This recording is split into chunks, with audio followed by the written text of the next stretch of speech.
Subscribe now and press the bell icon. Never miss an update. एक साहब ने इस्तिफ्ता किया जिनका नाम हजरत सैयद आसिफ है। वो सैयद साहब किबला है और आसिफ मरहूम, उन्होंने इस्तिफ्ता किया आला हजरत के एक शेर पे कि हाजियो आओ शहनशाह का रोजा देखो, काबा तो देख चुके काबे का काबा देखो। वो पूछते हैं कि हजरत आप इमाम वक्त हैं, आप गौर से सुनिएगा, आप मुजद्दिद हैं, इसमें जो शहनशाह आपने इस्तेमाल किया है, तो शहनशाह तो अल्लाह के लिए इस्तेमाल किया जाता है, शहनशाह तो अल्लाह तबारक व तआला है, लेकिन आपने रसूलुल्लाह के लिए क्यों इस्तेमाल किया? तो इस पे हमारा सवाल बनता है, हम इतराज करते हैं। और फिर आपका वो एक मिसरा है जो आपने बारगाह गौसियत माब में पेश किया, जो दो आपके जो आपका एक शेर है जिसका पहला मिसरा है, गर्ज आका से करूं अर्ज कि तेरी है पनाह। हजरत तवज्जो चाहता हूं, इमाम कहते हैं कि गर्ज आका से करूं अर्ज कि तेरी है पनाह, बंदा मजबूर है खातिर पे है कब्जा तेरा। तो अब पूछने वाले सैयद आसिफ पूछते हैं, बज़ाब्ता ये फतावा रज़विया के अंदर है, कोई लतीफा, अभी मैं उस रिसाले का नाम लूंगा, ये कहानी मैं नहीं सुनाने लगा, सब एकदम ऑथेंटिक बात है। तो सैयद आसिफ कहते हैं कि हजरत आपने जो बंदा मजबूर है खातिर पे है कब्जा तेरा, तो खातिर मीन्स दिल होता है और दिल पे कब्जा सिर्फ अल्लाह का है, लेकिन आपने गौसे पाक को आप कह रहे हैं कि गौसे पाक आपका कब्जा दिल पे है। तो हमारा सवाल आपसे ये है कि आपने कैसे ये कह दिया कि शेख अब्दुल कादिर जिलानी आपका कब्जा हमारे दिल पे है? गौर से सुनिएगा। अब मेरे इमाम चाहते तो एक पेज पे भी जवाब दे सकते थे, इमाम चाहते तो दो पेज 3 पेज पे भी जवाब दे सकते थे, लेकिन आला हजरत ने 60 पेज मुश्तमिल एक रिसाला लिखा। रिसाले का नाम है फिक्र शहनशाह इन्नल कुलूबा बेयदिल महबूब बेअताइल्लाह। ये पूरे किताब का नाम है, ये किताब रिसाले का नाम है जो 60 अबव पेजेस पे मुश्तमिल है। उसके 45 से ज्यादा पेज पे आला हजरत ने सिर्फ हुजूर के शहनशाह होने पे किताब सुन्नत से दलील पेश किया है कि शहनशाह। भाई प्लीज लिसन टू मी, एकदम गुफ्तगू मत कीजिए प्लीज, बड़ी बहुत अहम बात मैं डिस्कस कर रहा हूं यहाँ पे। ये बात 10 बजे होनी चाहिए थी रात में, पर मैंने खुद ही लाडले भाई से कहा कि नहीं कोई इशू नहीं है, मुझे आप आखिर में मैं आके खाना खाकर प्रोफेसर साहब के घर में सोया हुआ था, अल्हम्दुलिल्लाह 2 घंटे की बड़ी अच्छी नींद मुझे मिल गई। तो नींद पूरी हो जाए तो फिर तुझे बात बन जाती है, 2 घंटे ही काफी है, 24 घंटे में 2 घंटे अगर सो लें तो ठीक है, पर आप 2 घंटे मत सोइएगा, आप 6 से 8 घंटा सोइएगा। वो हम लोग का अलग डिपार्ट है कि 1 घंटे में भी बात, कभी कभी तो वो भी नहीं हो क्या हजरत, कभी कभी तो पूरी रात और दिन जगने के बाद भी फिर बयान आदमी करता है। पर मैंने आज अल्हम्दुलिल्लाह मैं सोया, थोड़ी देर यहाँ पे आराम कर लिया। तो बात क्या चल रही थी, बहुत अहम बात चल रही है। 45 से 50 पेजेस पे सिर्फ रसूल पाक के शहनशाह होने पे किताब सुन्नत से दलील पेश किया है। ये इमाम के कलम की तहारत है साहब। और उसके बाद के 20 पेजेस पे ये साबित किया है कि इंसानों के कुलूब गौसे आजम की मुट्ठी में है। और बाद में मेरे इमाम लिखते हैं, कमाल ये नहीं, बाद में लिखते हैं कि मेरे गौसे पाक, ये करम आपका है कि आपने हम गुलामों का दिल अपनी तरफ फेर के रखा है, अपनी तरफ फेर के रखा है, अपने से नहीं फेरा है।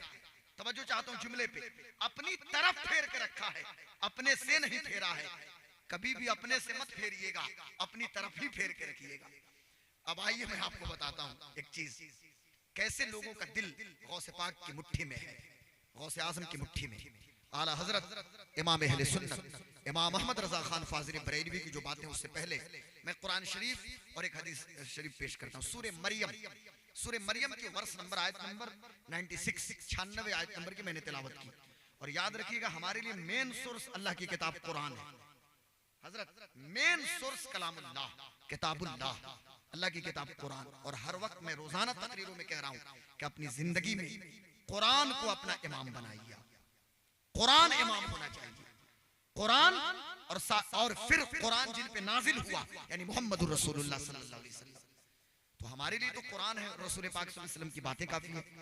कुरान मुकद्दस के अंदर अल्लाह तबारक व तआला ने, आज यहाँ पे हम बैठे हुए हैं, ये तो बगदाद शरीफ, इराक, बसरा, कूफा या अरब वर्ल्ड तो नहीं है, ये इंडिया में बिहार में सीवान, और सीवान में एक देहात का इलाका, ये भी तो एकदम शहर तो नहीं है, मतलब शहर से सटे है पर दूर है ना, सीवान तो करीब नहीं है, 6-7 किलोमीटर होना चाहिए मेरे ख्याल से। तो हम यहाँ मौजूद हैं, लेकिन यहाँ हम शाम से अब तक बैठे हुए गौसे आजम का जिक्र हो रहा है, वजह क्या है? कभी आपने गौर किया? 886 साल हो गए हजरत, 886 साल हो गए गौसे आजम को पर्दा फरमाए हुए। 9 सदियों के दरवाजे पे हम बैठे हैं। परदादा के बाप का नाम हमें पता नहीं है, लेकिन गौसे आजम के दादा का भी नाम पता है, और इमाम हसन तक पूरा सिलसिला नसब हमारी निगाहों के सामने मौजूद है। वजह क्या है भाई, मुझे बताइए। अपनी नानी के नानी का नाम याद नहीं, और गौसे आजम की अम्मी से होते हुए इमाम हुसैन तक हमें याद है, और बच्चे बच्चे को याद है। वजह क्या है कि 886 साल के बाद यहाँ बैठ के हम गौसे आजम की बारगाह में खराज अकीदत पेश कर रहे हैं। अल्लाह फरमाता है कुरान शरीफ के अंदर, इन्नल लज़ीना आमनू व अमिलुस सालिहाति सयजअलु लहुमुर रहमानु उद्दा। बेशक जो लोग ईमान वाले हैं, ये कुरान पढ़ रहा हूं, बेशक जो लोग ईमान वाले हैं और जिन्होंने नेक अमल किया, अल्लाह तबारक व तआला लोगों के दिलों में उनकी मोहब्बत को डाल देगा। ये मोहब्बत गौसे आज़म, ये मेरी तकरीर की वजह से नहीं है, मैं नहीं था, लेकिन शेख अब्दुल कादिर जिलानी का जिक्र हो रहा था। अभी हजरत साहब किबला अभी जस्ट बगदाद शरीफ से आए, अभी सैयद साहब किबला बगदाद शरीफ तशरीफ ले गए थे अपने जद्दे अमजद की बारगाह में। सरकार गौसियत माब में तशरीफ ले गए थे बगदाद शरीफ, करबला, मोहल्ला, नजफ, अशरफ, पूरे इराक का दौरा करके भी हजरत तशरीफ लाए हैं। तो सुभान अल्लाह, ये तो नूरुन अला नूर है, क्या पूछना है, माशाअल्लाह। तो हमारे सामने मौजूद है, तो अभी वहां से होके आए हैं बगदाद शरीफ से। तो बताना ये आप हजरात से कि ये मोहब्बत मेरी तकरीर की वजह से नहीं है, मेरी तकरीर नहीं थी, फिर भी गौसे आजम का जिक्र था। कल मैं नहीं रहूंगा, लेकिन फिर भी गौसे आजम की मोहब्बत आपके दिल में मौजूद रहेगी। वजह क्या है? वजह सिर्फ यही है कि उन्होंने पूरी जिंदगी सिर्फ और सिर्फ अल्लाह अल्लाह अल्लाह बस, बाकी हवस, जो कुछ किया सिर्फ अल्लाह की रजा के लिए। खिताबत करते थे, लाखों लाख का मजमा होता था, मकसद नामो नमूद नहीं बल्कि अल्लाह की खुशनुदी। मदरसा कायम किया ताकि अल्लाह राजी हो जाए, खानकाह कादरिया की बुनियाद डाली ताकि अल्लाह राजी हो जाए, लोगों के कुलूब का तज़किया कर रहे हैं अल्लाह की खुशनुदी के लिए। पूरी जिंदगी सिर्फ अल्लाह अल्लाह। 91 साल की उम्र में जब इंतकाल किए तो अल्लाह ने उनको गुमनाम नहीं किया, बल्कि क़यामत तक मुसलमानों के दिलों में उनके नाम को जिंदा फरमा दिया है। और एक चीज मैं आपको और बता देता हूं, बहुत अहम बात है। कुछ लोग होते हैं, कुछ लोग जो बड़े नेम एंड फेम के मालिक होते हैं, लेकिन ये जरूरी नहीं है, बहुत बड़ी अहम बात है ये भी, ये जरूरी नहीं है कि हर शख्स उनको जाने या पब्लिक डोमेन में लोगों के बीच उनका जिक्र हो।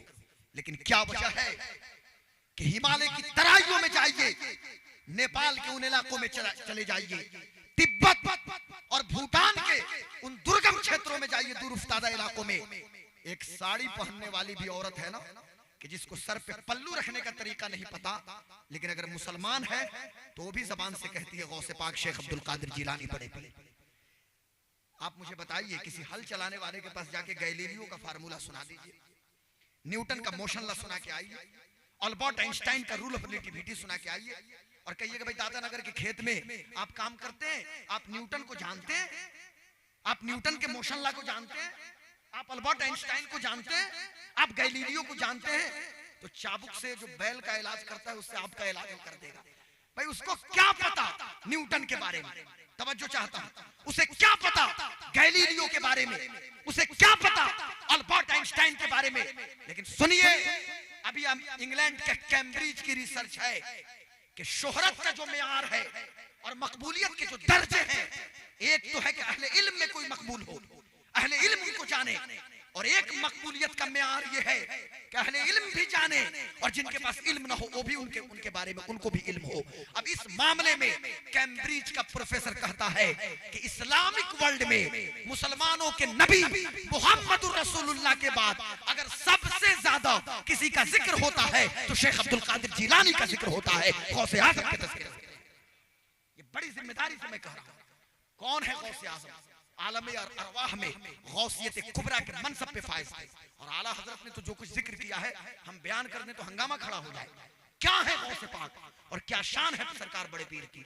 बंदा, मेरे इमाम ने कहा ना कि बंदा मजबूर है, खातिर पे है कब्जा तेरा। ये मोहब्बत जो हम कर रहे हैं ना, सही बुखारी की हदीस आपको मैं सुना देता हूँ। हम क्या मोहब्बत करते हैं भाई? हमसे पूछते हैं कि मैं मोहब्बत करता हूँ, आप मोहब्बत करते हैं? सही बुखारी शरीफ के अंदर है, अल्लाह के रसूल सल्लल्लाहु अलैहि वसल्लम इरशाद फरमाते हैं, इज़ा अहब्बल्लाहुल अब्द, जब अल्लाह किसी बंदे से मोहब्बत करता है, अल्लाह किसी बंदे से मोहब्बत करता है, नादा जिब्रील, तो तो जिब्रील अलैहिस्सलाम को निदा दी जाती है और जिब्रील से अल्लाह फरमाता है कि ये मेरा बंदा है, मैं इससे मोहब्बत करता हूँ, तू भी मोहब्बत कर। तो हजरत जिब्रील मोहब्बत करते हैं और फिर जिब्रील नहीं करते, हजरत जिब्रील आसमान में फरिश्तों के बीच ऐलान करते हैं, फिर सारे फरिश्ते मोहब्बत करते हैं और सारे फरिश्ते मोहब्बत तो करते ही हैं, फिर उस बंदे की मकबूलियत अल्लाह ताला लोगों के दिलों में डाल देता है। शेख अब्दुल कादिर जिलानी गौसे आजम, क्या मनसब और क्या मकाम है, और अल्लाह ने जो अता फरमाया है सबको आखिर में यही कहना पड़ेगा जो सरकार आसी गाजीपुरी ने कह के तमाम कर दिया। सरकार आसी गाजीपुरी ने जो कहा कि पूछते क्या हो शहे जिला के फजाइल आसी, हर फजीलत के वो जामे हैं नबुव्वत के सिवा। तू अपने वक्त का सिद्दीक अकबर, गनी व हैदर व आदिल है या गौस। ये मेरे इमाम ने कहा कि तू अपने वक्त का सिद्दीक अकबर, गनी व हैदर व आदिल है या गौस। शेख अब्दुल कादिर जिलानी गौसे आजम के कारनामे और उनकी खिदमत पे इस मुख्तसर से वक्त में मैं क्या बयान करूं। मुझ जैसे कम पढ़े लिखे आदमी को कम से कम 90 अबव घंटे चाहिए, मतलब 90 से ज्यादा घंटे चाहिए, फिर भी गौसे आजम की बात तमाम नहीं हो सकती है। 91 साल उनकी जिंदगी है, लंबी जिंदगी। उस 91 साल जिंदगी में जो कारनामा अंजाम दिया उसमें से सिर्फ एक बात मैं बता देता हूँ। हम सिर्फ, हमारे यहाँ क्या है ना कि हम करामत पर बहुत ज्यादा फोकस करते हैं, करामतों को बयान भी करते हैं और करना भी चाहिए, इससे मैं मना नहीं करता। क्योंकि इस मेट्रालिस्टिक दौर में, दौरे मादियत कि जहां स्पिरिचुअलिटी से इंसान दूर हो रहा है, रूहानियत से, करामतों का बयान भी जरूरी है। पर किसी भी वली की करामत हमारे लिए मेयार नहीं है कि हम करामत को आइडियल बना लें। हाँ, उस वली की इस्तिकामत। शेख अब्दुल कादिर जिलानी गौसे आजम ने कितना बड़ा काम किया पता है आपको। मेरे गौस पाक ने जिस मदरसा कादरिया की, इसी पे मैं तवज्जो चाहता हूँ, जिस मदरसा कादरिया की बुनियाद डाली थी बगदाद शरीफ में, उस मदरसा कादरिया में एजुकेशन के कौन ऐसे डिपार्टमेंट नहीं थे कि जहां मौजूद न हो। और खुद गौसे आजम 13-13 घंटे पढ़ाते थे, बच्चों के क्लासेस लेते थे। जोहर के बाद से इल्म क़िरात, वो कौन ऐसा इल्म नहीं है, इल्म तफसीर हो, इल्म हदीस हो, इल्म अस्माउर रिजाल हो, इल्म तखरीज हो, हर इल्म का दर्स देते थे। और जब साल के बाद बच्चों की दस्तार होती थी, 500 तलबा हर साल आपके मदरसे से निकलते थे, तो फिर गौस पाक उनको छोड़ते नहीं थे, उनको बाज़ाब्ता पूरे इस्लामिक वर्ल्ड में डिप्यूट करते थे। और जहां उनको भेजना होता था उस इलाके की जबान भी सिखाते थे और जबान सिखा के फिर उन इलाके में डिप्यूट करते थे। शेख अब्दुल कादिर जिलानी गौसे पाक रज़ी अल्लाह तआला। अब जो वो बंदा जाता था, वो शख्स जब जाता होगा तो क्या वो इस्लाम को रिप्रेजेंट नहीं करता होगा? भाई गौस पाक के शागिर्द हैं, आप हैरान हो जाइएगा। गौसे आजम के एक शागिर्द हैं जिनका नाम इब्ने कुदामा रजब हम्बली है। जब सुल्तान सलाहुद्दीन अय्यूबी मिस्र के गवर्नर हुए तो उनका वजीर अगर कोई था रिलीजियस डिपार्टमेंट का तो कोई और नहीं बल्कि गौसे आजम के मुरीद और गौसे आजम के शागिर्द इब्ने कुदामा रजब हम्बली रहमतुल्लाह अलैह थे। अब क्या कहिएगा भाई, आप कहते हैं सियासत सियासत, मैं तो कहूंगा कि उस दौर में मेरे गौसे आजम हर महाज पे इकोनॉमिकली, सोशली, रिलीजियस तौर से, भाई आप तो रिलीजियस लीडर तो हैं, लेकिन इकोनॉमिकली, सोशली, एजुकेशनली, पॉलिटिकली अगर किसी ने हमें लीड किया है और क़यादत के फराइज़ को अंजाम दिया है तो इमाम हसन के शबिस्तान के चांद और हजरत इमाम हुसैन के खानवादे के फर्द हजरत शेख अब्दुल कादिर जिलानी गौसे आजम ने किया। और बस आखिरी बात सुन लीजिए मेरे गौस पाक, अब जब खानदान की बात आएगी तो आप दंग रह जाइएगा। गौसे आजम वो हैं कि आज उसी गौस पाक के खानवादे के शहजादे यहाँ मौजूद हैं। इनके दादा शबीह गौसे आजम हजरत अल्लामा सैयद तकी जिलानी रहमतुल्लाह अलैह, सैयद तकी जिलानी रहमतुल्लाह अलैह, अल्लाहु अकबर, सुभान अल्लाह, कि अल्लाह ने वो हुस्न और वो जमाल और वो खूबसूरती अता फरमाया था कि बचपने में एक बार वो गालिबन जुब्बा या इमामा ज़ेबतन कर लिया आपने, तो फिर हालत ये हो गई कि कई दिन तक बीमार रहे, यानी लोगों की नजर लग जाए। इतना इस कदर खूबसूरत और हसीन के जिस रास्ते से गुजर जाएं लोग देखते थे तो चेहरा देख के ईमान को लेके आ जाते थे। ये गौसे आजम की नस्ल के वो शहजादे कहीं और नहीं है, सरैया शरीफ में मौजूद है। सरैया शरीफ यही खानकाह हुजूरिया के अंदर हुजूर शबीह गौसे आजम और उनके बेटे हुजूर इमामुल औलिया सैयद कासिम जिलानी रहमतुल्लाह अलैह, इन्होंने तरीकत में अपना रास्ता खुद इख्तियार किया, अल्लाह तक रसाई की, और आज उनके शहजादे हमारे बीच में। ये कौन लोग हैं भाई? ये तो गौस पाक के शहजादे, और मेरे गौस पाक कौन है? बाप की तरफ से इमाम हसन तक इनका सिलसिला नसब पहुंचता है ना, और माँ की तरफ से इमाम हुसैन तक। और इमाम हसन और हुसैन कौन है भाई? ये तो आपको पता ही है। क्या बताना है आपको? ये हजरत फातिमा के बेटे हैं, फातिमा ज़हरा के। और सैयदा फातिमा कौन? मैं सिर्फ इकबाल को कोट करके बात खत्म कर दूंगा और फिर आला हजरत के दो मिसरे उसमें लाऊंगा। इकबाल कहते हैं कि मरियम अज यक निस्बत ईसा अजीज वज़े से निस्बत हजरत ज़हरा अजीज नूर चश्मे रहमतुल लिल आलमीन आ इमाम अव्वलीन व आखिरीन बानवे ताजदार हल अता मुर्तजा मुश्किल कुशा शेर खुदा मादर आ मरकज़े पुरकार इश्क मादर आ काफिला सालार इश्क। इकबाल कहता है कि सैयदा मरियम को तो सिर्फ एक निस्बत हासिल थी ना, हजरत मरियम की बुजुर्गी अपनी जगह मुसल्लम है, पर एक निस्बत के हजरत ईसा की अम्मी है। लेकिन ऐ फातिमा ज़हरा आपको तो तीन तीन निस्बतें हासिल हैं। आप नूर चश्मे रहमतुल लिल आलमीन है, मोहम्मदुर रसूलुल्लाह की आंखों का तारा है। और नूरे चश्मे रहमतुल लिल आलमीन सिर्फ नहीं है बल्कि बानुए ताजदार हल अता मुर्तजा मुश्किल कुशा शेर खुदा। आप मुर्तजा मुश्किल कुशा शेर खुदा हजरत अली की बीवी है। तो अब इकबाल से जाके पूछे, उनका तो अकीदा हजरत अली को मुश्किल कुशा भी कह रहे हैं। कहा ना मुर्तजा मुश्किल कुशा, तो मुश्किल कुशा कौन होता है? तो फिर पूछिए। तो फिर इकबाल ने आगे कहा, इकबाल आगे कहते हैं कि एक निस्बत तो ये है, तीसरी निस्बत क्या है? मादरे आ मरकज़े पुरकारे इश्क मादरे आ काफिला सालार इश्क। कि सैयदा फातिमा ज़हरा आपको ये मनसब मिला है कि आप इश्क के काफिला सालार सब्र के पैकर मुजस्सम इमाम हसन और इमाम हुसैन की अम्मी जान है। और इतने पे बात नहीं की। अब इकबाल की फिक्र देखिए और फतवा उन्हीं पे लगाइएगा, मुझ पे मत लगाइएगा। इकबाल आगे सीना ठोक के कहता है और डंके की चोट पे कहता है। इकबाल कहते हैं कि रिश्ते आईने हक जंजीर पास पास फरमाने जनाबे मुस्तफा वरन किरदे तुरबतश गर्दीद में सजदा बरखाक उपाशीद में। ए सैयदा फातिमा ज़हरा, अगर आपके बाबा की शरीयत जंजीर बनके मेरे कदमों को न जकड़ती और मुझे न रोकती तो फिर आपके कब्र की मिट्टी होती और इकबाल की पेशानी होती। ये है मोहब्बत, ये सैयदा फातिमा का मकाम है। और आला हजरत ने तो बात खत्म कर दिया मेरे इमाम ने कि नूर बिनते नूर ज़ौजे नूर उम्मे नूर और नूर। सुनिए, ये नूर को कई बार मेरे इमाम ने, एक जगह तो मेरे इमाम ने कहा कि तेरी नस्ल पाक में है बच्चा बच्चा नूर का, तू है ऐने नूर तेरा सब घराना नूर का। तो ये तो कमाल है। लेकिन आगे मेरे इमाम कहते हैं नूर बिनते नूर ज़ौजे नूर उम्मे नूर और नूर नूरे मुतलक की कनीज अल्लाह रे लहना नूर का। अब इसको जरा सुन लीजिए सर, आप भी शायर हैं। यहाँ पे 7 टाइम्स 7 मरतबा आला हजरत ने नूर का इस्तेमाल किया है। नूर, तवज्जो चाहता हूँ, बड़ी अहम बात है। नूर और किनके लिए? फातिमा ज़हरा को मुखातब है। नूर बिनते नूर 2 बार हुआ, ज़ौजे नूर 3 बार, उम्मे नूर और नूर 5 बार, उम्मे नूर और नूर 5 बार, नूर मुतलक की कनीज 6, अल्लाह रे लहना नूर का 7 टाइम्स। अब क्यों भाई, समझने की बात है। कलाम भी तो आला हजरत का है। ये शेर कैसे समझ में आए? इसलिए कि बरेली के शेर का है भाई, शेर भी तो समझ में आना चाहिए ना। तो जरा सुनिए, मेरे इमाम कहते हैं नूर, ए फातिमा ज़हरा आप नूर हैं। तवज्जो, आप नूर हैं और फकत आप नूर नहीं हैं बल्कि बिनते नूर हैं, यानी आपके बाबा मोहम्मद रसूलुल्लाह नूर हैं और आप उनकी बेटी फातिमा आप, यानी मोहम्मद मुस्तफा भी नूर और आप भी नूर। नूर बिनते नूर ज़ौजे नूर, आपके शौहर अली नूर, आप उनकी बीवी नूर, आप फातिमा बीवी नूर, आपके शौहर अली नूर, यानी आप भी नूर शौहर भी नूर। उम्मे नूर और नूर, और सिर्फ उम्मे नूर और नूर क्या मतलब? कि आप माँ हैं तो आप तो नूर हैं, पर वो दोनों शहजादे हसन भी नूर हैं और हुसैन भी नूर हैं और उन नूरों की माँ आप भी नूर हैं। बात समझ में आ रही है भाई? नहीं समझ में आ रही? फान बाबू आपको तो बोलिए सुभान अल्लाह, जोर से बोलिए भाई। प्रोफेसर ज़िया कुतुबी साहब मौजूद हैं यहाँ पे।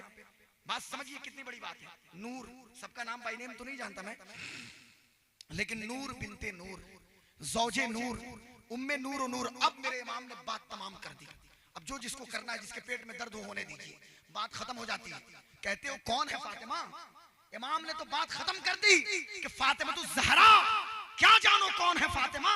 हजरत फातिमा ज़हरा नबी की बेटी फातिमा। और आज मैं अपनी बेटियों से एक बात कहूंगा और हाथ जोड़ के विनती करता हूं, मैं अपनी बहनों से, अपनी बेटियों से, अपनी माओं से, खुदा का वास्ता, तुम्हें हजरत फातिमा की चादर ततहीर का वास्ता, अपने रवैये में भी फ्लेक्सिबिलिटी मत लाओ। कोई भी लचीलापन नहीं, किसी तरह का फ्लेक्सिबिलिटी किसी तरह की ना होनी चाहिए। इसलिए कि दिल के चोर बैठे हुए हैं सब, ये भेड़िए दरिंदे लोग घूम रहे हैं जो हर वक्त इंतजार में। एक साहब कहने लगे कि मेरी बेटी तो किसी को देखती नहीं, तो मैंने उनको फौरन जवाब दिया कि आपकी बेटी किसी को देखती नहीं तो किसने कहा उसको देखने के लिए। लेकिन इतना सुन लीजिए कि हजारों लाखों हवसनाक भेड़ियों और दरिंदों की निगाहों से तो महफूज नहीं रह रही है। अगर वो बेपर्दा रहती है तो हो सकता है कि ग्लैमर के नाम पे, हुस्न के नाम पे, खूबसूरती के नाम पे हमारी बेटियों को गुमराह करने की कोशिश की जाए। लेकिन कौम की बेटियों, कौम की शहजादियों, इन दरिंदों और इन लुच्चों लफंगों से कह देना कि दुनिया का हुस्न और दुनिया की खूबसूरती तुम्हें मुबारक हो। हम नबी की बेटी फातिमा की कनीज़े हैं, हमारे लिए फातिमा ज़हरा की सीरत मुबारक हो और उनकी जिंदगी मुबारक हो। रात के 3:20 हो गए, किसी तरह टाइम निकल, बस आखिरी बात सुन लीजिए। कहा इमाम ने नूर बिनते नूर, आप भी मुंह से बोलिए नूर, नूर बिनते नूर। और ये भी नूर बैठे हुए हैं, ये भी तो नूर ही है ना। नूर बिनते नूर, ज़ौजे नूर, उम्मे नूर और नूर। अब इमाम कहते हैं, अब जिसको जो पूछना है आला हज़रत से जाके पूछिएगा, नूर मुतलक की कनीज कौन है? नूर मुतलक, नूर मुतलक अल्लाह तबारक व तआला है। नूर मुतलक अल्लाह तबारक व तआला है। और उस नूर मुतलक ने मोहम्मदुर रसूलुल्लाह को नूर बनाया। हजरत उस नूर मुतलक ने मोहम्मदुर रसूलुल्लाह को नूर बनाया। और आप मोहम्मदुर रसूलुल्लाह की बेटी, आप नूर हैं। और सिर्फ बेटी नूर नहीं है, बल्कि अल्लाह की कनीज आप हैं और आप नूर हैं, नूर मुतलक की कनीज। और आगे अब तो जब 6 बार कह दिया तो फिर मेरे इमाम कहते हैं कि अब अपने लिए, मेरे इमाम ने अल्लाह रे लहना नूर का, कि अल्लाह इन नूरों के सदक़े में हमारे ईमान के नूर को और बढ़ा दे, हमारे अकीदे की मजबूती के नूर को और बढ़ा दे, हमारे अमाल के नूर को और बढ़ा दे। तो ये सैयदा फातिमा ज़हरा है। और उसी फातिमा ज़हरा की नस्ल के शहजादे मेरे शेख अब्दुल कादिर जिलानी गौसे आजम हैं। और उन्हीं गौसे आजम के शहजादे हजरत सैयद गुलाम रसूल नक्शबंदी हमारे सामने मौजूद हैं। मैं गुजारिश करूंगा कि जो हजरात किसी सिलसिले में, और सहीउल अकीदा सिलसिले में की बात जब हम करें तो सुन्नी सहीउल अकीदा पीर के हाथ में हाथ न दिए हों, उनसे गुजारिश है कि हुजूर सैयदी सनदी आकाई मलजाई औनी इनके हाथों में हाथ देके, सैयद गुलाम रसूल नक्शबंदी मद्दज़िल्लहुल आली के हाथों में हाथ देके, हुजूर पीर तरीक़त के हाथों में हाथ देके आप सिलसिले कादरिया मुजद्दिदिया में दाखिल हो जाएं, सिलसिले कादरिया हुजूरिया में दाखिल हो। सुनिए, जब आप इनसे मुरीद होंगे तो सरकार बड़े पीर गौस पाक का तो फैजान मिलेगा ही, यकीनन मिल रहा है। साथ ही साथ शेख अहमद फारूक की सरहिंदी मुजद्दिद अल-फ़िसानी का भी फैजान आपको नसीब होगा। और फिर मशाइख संदीला शरीफ, मशाइख सरिया शरीफ, तमाम मशाइख का फैजान आपके साथ रहेगा। तो मैं गुजारिश करूंगा अपनी बेटियों, माओ बहनों से भी कि ख़वातीन भी, तो ख़वातीन को हजरत बापर्दा मुरीद करते हैं बाज़ाब्ता, और मर्द हजरात चाहें तो सामने मुरीद हो जाएंगे। अल्लाह की बारगाह में दुआ है कि अल्लाह ताला इन्हीं चंद कलिमात को कबूल फरमाए, इस उम्मीद के साथ कि शायद कि तेरे दिल में उतर जाए मेरी बात। मैंने जो कुछ बयान किया, अल्लाह ताला हमें इन्हीं चंद बातों पे अमल करने की तौफीक। आप हजरत बैठे रहिएगा। हम चाहते हैं कि हुजूर से सबला, अब मैं तो नहीं कह सकता हूँ क्या टाइम लिमिट, कुछ नहीं भाई, पूरी कायनात तो इनके घर से पल रही है।